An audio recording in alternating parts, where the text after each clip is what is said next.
Attorney for Chad Daybell, John Pryor, for the last several years, he's been there by his side, hearing, the insanity that comes out of the hole that's in the face of Chad Daybell. And now, 3 months out, he's saying, I'm out, or at least I want to be out.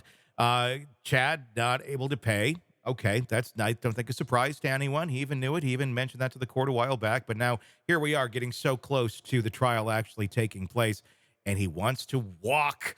I get it. Needs money. Needs to make a living. You can't do everything for free. Here to discuss, attorney Eric Faddis. What's your take on this? 3 months out, and you want to go now? Why wasn't this brought up a year ago, where they could have gotten effective counsel in here that is qualified for a capital case? Yeah, it's interesting because in motions to withdraw, so like for Yeah. when an attorney says, "Hey, I can't be on a case anymore for whatever reason," at least in Colorado, you've got to file that motion as soon as you know the circumstances justifying your withdrawal. Hmm. And I'm not convinced that Chad Daybell stopped paying the bill on January 16, 2024. Hmm. I bet this non-payment has been going on for months, if not years. Yeah. And in which case, the attorney should have filed this long ago, and we wouldn't have this motion that could blow up this entire trial and further prolong justice for everybody involved, including Chad Daybell. Uh, is this a strategy in some way, shape, or form? I mean, did he know? Yeah, he's not paying me. I'm going to stick around with you till we get really close to trial, and then I'm going to do this, and that's going to end up automatically pushing this back, or push this back for you, because, of course, the new counsel needs their time to do it. You can't do this in 3 months. Yeah, very well could be. And one thing that I found interesting too, in the attorney's motion to withdraw, he says not only is he not getting paid, but he's not qualified to argue a death penalty case. Yes. We've known death penalty has been on the table like since the case started. And Then why so have you been there? yeah, not a huge shocker to the attorney. He knew this was coming, and so he should have filed this way more in advance of trial. And the fact that it's filed so close to trial leads me to believe the judge might be disinclined to let him off. The judge can, in most motions to withdraw, the judge Yeah. can say, "Hey, too bad. We're this close to trial. I'm not going to start back at ground zero on this. Yeah. You're staying on the case." Yeah, I mean, he's there. He's been on this case. He had all those opportunities to do it. And I get the argument of, like, look, I can't work for the next 6 months for zero pay, 24 hours a day. I just can't. Okay, I think that's a fair argument to make. Uh, but at the same point, that's the one you just made, the one about you're not qualified to handle this case.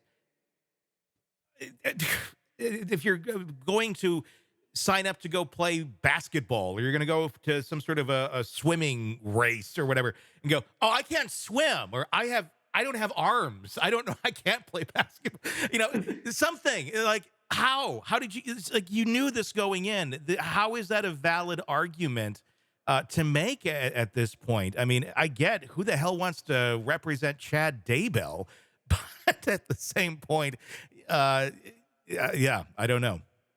Yeah, no, bro. I mean, it's you've known this for a long time. That would be like me, like taking on some mergers and acquisitions case, and at the point at which Sprint and some other cell phone company are going to merge, I say, oh gosh, you know what? I've actually never done this before. I can't do this, guys. Sorry. Yes. Everyone would be like, what are you talking about? That's something insane. And so I hate to say look forward, but I'm interested to see how this judge may give this attorney a tongue lashing Yeah. for the way that he's handled this motion to withdraw.